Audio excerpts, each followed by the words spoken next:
গীতা, রিমা, সুমি, কোথায় তোরা? তাড়াতাড়ি এদিকে আয় বলছি। তোদের কানে কি কথা যাচ্ছে না? সুজাতার চিৎকার শুনে তার 3 মেয়ে দ্রুত চলে আসে। সুজাতা বিজয়নগর গ্রামে তার 3 মেয়েকে নিয়ে বসবাস করত। কি হয়েছে মা? আবার কি করেছি আমরা বলে তো? এভাবে চেঁচামেচি করছো কেন? কি করিসনি সেটা বল। আলমারিতে আমি গতকাল 20,000 টাকা রেখেছিলাম, সেই টাকা কোথায় গেছে বল আমাকে। সত্যি করে বল তো, টাকা দিয়ে তোরা কি করেছিস? মা, তুমি না জেনে শুনে আমাদের দোষারোপ করছো কেন? আমরা 3 বোন তো টাকা নেইনি মা। তুমি অযথা কেন মিথ্যে অপবাদ দিচ্ছ মা? চুপ কর মিথ্যেবাদী। আমি খুব ভালো করেই জানি তোরাই আলমারি থেকে টাকা নিয়েছিস। একদম মিথ্যে কথা বলবি না। এখন ভালোই ভালোই স্বীকার কর, নয়তো তোর কপালে দুঃখ আছে, এই আমি বলে রাখলাম। আসলে মানে মা, টাকাগুলো আমরাই নিয়েছি মা। আসলে ওই টাকা দিয়ে আমরা 3 বোন শপিং করেছি। আসলে আমাদের কলেজে পিকনিক আছে, তো পিকনিকে পড়ে যাব বলে। হায় হায়, তোরা এটা কি বললি? পিকনিকে যাবি বলে 20,000 টাকা দিয়ে তোরা জামা কিনলি? কি করব মা, তুমি তো ভালো করেই জানো আমরা 3 বোন দেখতে অসুন্দর। যে সে জামা পরলে আমাদেরকে একদম মানায় না। তাই তো সুন্দর দেখে জামা কিনেছি, যাতে দেখতে একটু সুন্দর লাগে। আর আমরা অসুন্দর বলে আমাদের যেন কেউ খোঁটা দিতে না পারে। তাই বলে তোরা আমার 20,000 টাকা এভাবে ধ্বংস করবি? তোরা কি আমায় রাস্তার ভিখারি বানিয়ে ছাড়বি নাকি? হ্যাঁ, তোদেরকে এসব কথা বলে লাভ নেই। যা, দূর হ, দূর হ বলছি এখান থেকে। সুজাতার এমন কথা শুনে গীতা, রীতা ও রুমি সেখান থেকে চলে যায়। আর সুজাতা রাগে ফুঁসতে থাকে। এভাবেই তাদের দিন যাচ্ছিল। কি ব্যাপার, তোরা 3 বোন মিলে কোথায় গিয়েছিলি বলতো? আর তোরা ওড়না দিয়ে মুখ আড়াল করে রেখেছিস কেন? মুখে কিছু হয়নি মা। আসলে আমরা 3 বোন মিলে পার্লারে গিয়েছিলাম। আসলে ফেসিয়াল করেছি তো, তাই রোদ থেকে আড়াল হতে ওড়না দিয়ে মুখ ঢেকেছি। তোরা আবার পার্লারে গিয়েছিলি? তা শুনি, আজ আবার পার্লারে কত টাকা ধ্বংস করে এলি শুনি? বেশি নয় মা, মাত্র 5,000। আসলে ভিআইপি পার্লার তো, তাই একটু দাম বেশি নিয়েছে। তবে মা, তুমি এবার দেখো আমরা 3 জন মিলে কত সুন্দর হয়ে যাব। কি 5,000 টাকা? তোদের যে আমি কি করে বোঝাবো যে উপরওয়ালার দেওয়া রূপই হচ্ছে আসল রূপ। পার্লারে গেলে কখনো রূপ বৃদ্ধি পায় না, আর মানুষ সুন্দরও হয় না। উপরওয়ালার দেওয়া রূপ নিয়ে সন্তুষ্ট থাকা ভালো। আর তোরা যেভাবে টাকা পয়সা নষ্ট করছিস, এতে আমাদের দুর্দিন খুব একটা দূরে নেই, বুঝলি? এসব কথা বলে সুজাতা রেগে সেখান থেকে চলে যায়। এরপর বেশ কিছুদিন কেটে যায়।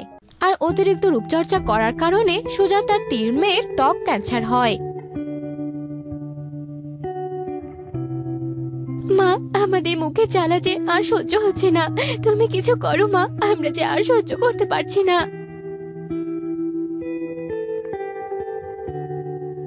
আমি আর কি করব বল? সব সম্পত্তি বিক্রি করে তো আমি তোদের চিকিৎসা করিয়েছি, আর বাড়িটাও বন্ধক দিয়েছি। আমি তো এখন প্রায় শূন্য। আমি আর তোদের জন্য কি করব তোরাই বল? তোদের সুন্দরী হওয়ার বাসনা, অতিরিক্ত রূপচর্চা তোদের এই রোগের কারণ। আর তোদের অতিরিক্ত ব্যয় আজ আমাকে নিঃস্ব করে দিয়েছে। না জানি কবে বাড়ি ছেড়ে দেওয়ার নোটিশ আসে, আর আমাদেরকে পথে বসতে হয়। সুজাতার এমন আশঙ্কাই সত্যি হয়ে যায়। কয়েকদিন পর বাড়ি ছেড়ে দেওয়ার নোটিশ আসে। আর সুজাতা ঘর বাড়ি ছেড়ে দিয়ে তার 3 মেয়েকে নিয়ে রাস্তায় নেমে পড়ে। মা, তুমি আমাদেরকে ক্ষমা করে দাও মা। সত্যি আমরা 3 বোন বড় উচ্ছৃঙ্খল হয়ে পড়েছিলাম, তাই তো আমাদের এই অবস্থা হয়েছে মা।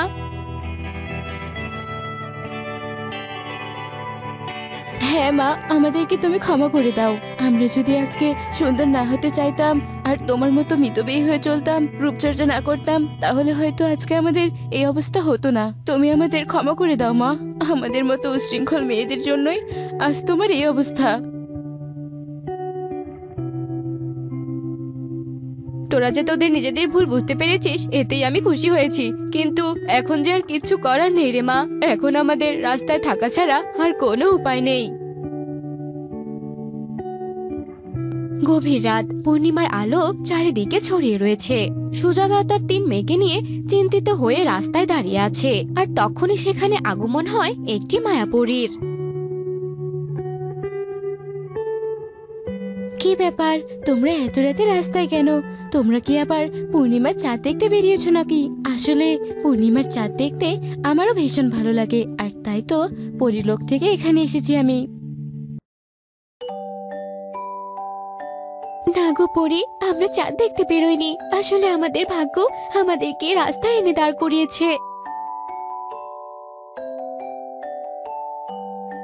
কি বলছো তোমরা এসব? আমি কিছু বুঝতে পারছি না গো, একটু পরিষ্কার করে বলো আমাকে।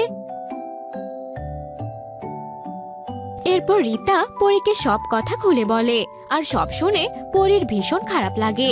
আর পরী জাদু করে 3 রঙের 3টি জামা নিয়ে আসে।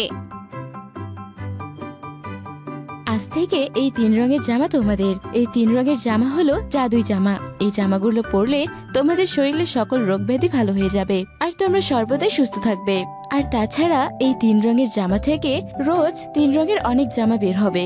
সেসব পরে তোমরা যতদূর হাঁটতে থাকবে, কাপড় ততদূর বৃদ্ধি পেতে থাকবে। এসব কথা বলে পরী জাদু করে একটি সেলাই মেশিন নিয়ে আসে। তোমাদের জামা থেকে যেসব কাপড় বের হবে, এই সেলাই মেশিনে সেই কাপড়গুলো দিয়ে বাহারি রকম জামা তৈরি করতে পারবে। আর সেসব জামা বিক্রি করে নিজেদের ভরণ পোষণ তোমরা চালাতে পারবে। এরপর পরী সেখান থেকে অদৃশ্য হয়ে যায়। এরপর রীতা, সুমি ও রুমি সেই 3 রঙের জামা পরার সঙ্গে সঙ্গে তারা সুস্থ হয়ে যায়।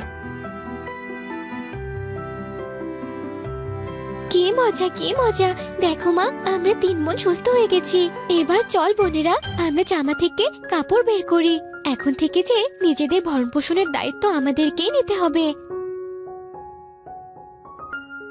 এরপর 3 বোন মিলে হাঁটতে থাকে, আর তাদের জামা থেকে হরেক রকম কাপড় বের হতে থাকে। আর সেসব কাপড় দিয়ে সুজাতা অনেক রকম ডিজাইনের জামা তৈরি করে।